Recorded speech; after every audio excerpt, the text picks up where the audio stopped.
So one day I'm sitting here minding my own business, and then the bomb announcement drops that the Wii U eShop is closing.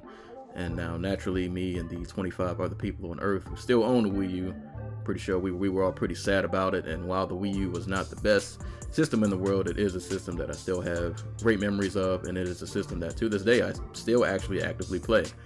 Fast forward, going through the eShop, trying to find things to buy before the eShop closes and get Stano Snap in March next year in 2023, and I come across Devil's Third. Now, for reference, I am approaching this commentary, review, whatever you want to call it, of this game from the perspective of somebody who played it for the first time this year in 2022, literally just finished it a couple of days ago.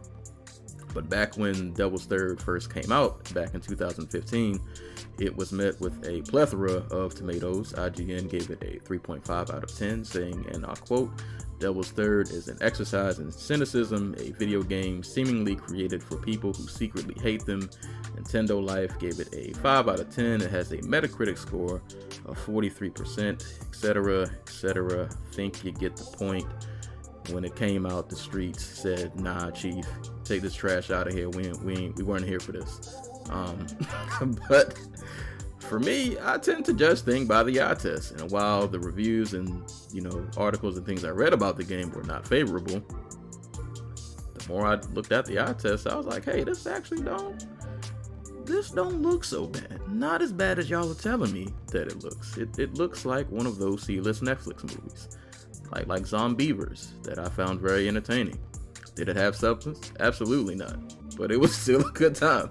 So with that logic, I bought Devil's Third, and now, here we are. Let's talk about it now. The story of Devil's Third, which is a weak point of this game that I didn't really care about, but starts off with some satellites being destroyed, the world's plummeted into chaos, and a lot of craziness is going on. And then we're introduced to the homie Ivan, who has to save the day, and he is a multi-talented fighter, shooter, drummer, smoker of cigarettes, currently serving an 850-year bid for terrorism.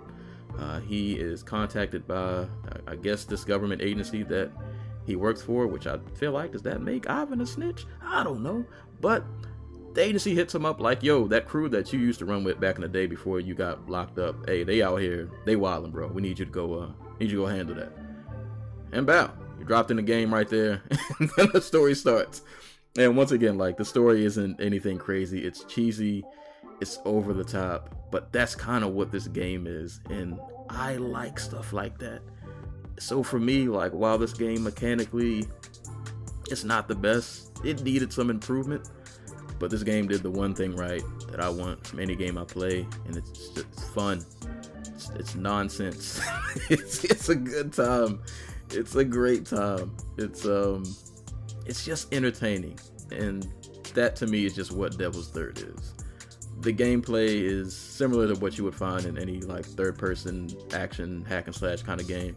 And while the combat system was not as deep as I would hope it would be, especially for a game like this, to kind of make up for it, they give you a good variety of weapons to just go ballistic with. You got machetes, sledgehammers, knives, katanas, tomahawks, axes, iron pipes. You can throw hands. If you ain't trying to be in the melee mood, you can just start shooting folks.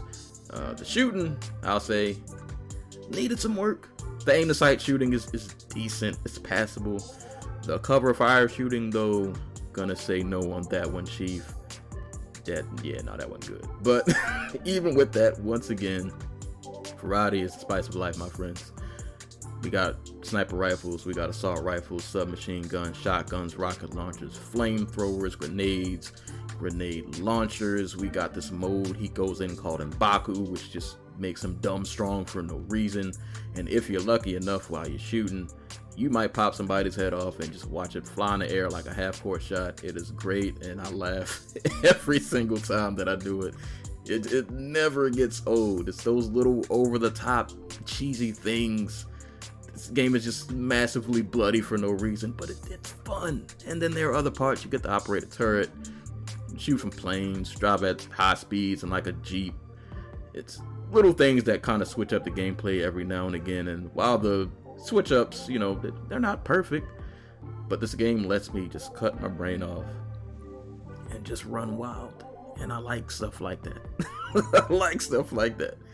And the boss fights are kind of cool, minus about 2 of them. First one was a little bit of a letdown, and there's one later in the game that I didn't care for, but all the other ones were pretty good, man. I enjoyed it. Now, there were parts of the game where I wasn't having fun. If you direct your attention to the screen, you will see me fighting whatever this is. When these monsters showed up, bro, I was like, one, these designs, no, this looks bad. It almost took me out the game. I was having a good time, and then that showed up, and I was like, I don't know about this, Chief. But luckily, that section, those sections weren't too long, and then I moved on to fighting these little bootleg Ninja Gaiden guys, which makes sense because the creators of Devil's Third was made by some of the same people who were involved in the creation of Ninja Gaiden. So I guess they brought like the D-list guys over, but those guys are actually kind of scrap.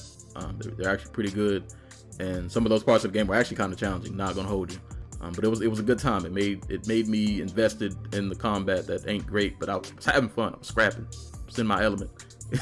Now, of course, there are games, parts of the game, I should say, that I found annoying. The AI that you're with, your fellow comrades, they kind of just exist. Like, they're there, but I feel like they really did much enough. And I don't know why they even paid y'all. I don't know what y'all are doing, but they're just kind of there taking up space. And once again, when the monsters showed up, it wasn't a good time, bro. Get these out of here. I don't want nothing to do with that. But other than that, man, Devil's Third was actually pretty fun. And I'm not trying to sell you on the idea that this is a great game, or that it reinvented the wheel, or that it was innovative. Not saying that. All I'm saying is, for all of the negative press and reviews that I read, it wasn't that bad. There was some fun to be had here. To wrap this up, I would just say that Devil's Third is a fast food game. Are there better options out there? Absolutely. Could the quality of it be better? Absolutely. But just because it's not a 5-star meal doesn't mean it wasn't a decent experience. So if you're browsing the Wii U eShop and you're looking for something to buy, give this a consideration.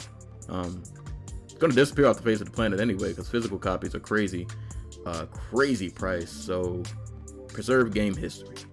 Buy this so you can shoot people's heads off. And that's all I got for this video. If you played Devil's Third, please let me know your thoughts. If you haven't played it, let me know if you would be interested in trying it based off what you see in this video. Would love to hear your thoughts in the comments below. Also, make sure you like, subscribe, check out the other content on the channel, do all of the cool things that help out the algorithm. And yeah, until next time, my name is Serial Sensei. Y'all be safe out there, and I will catch y'all on the next video. Almost got clapped. Oh, is that a sludge? Ooh. Oh, you about to get it, but hold up. Ooh, you about to get it. Hammer time! Help!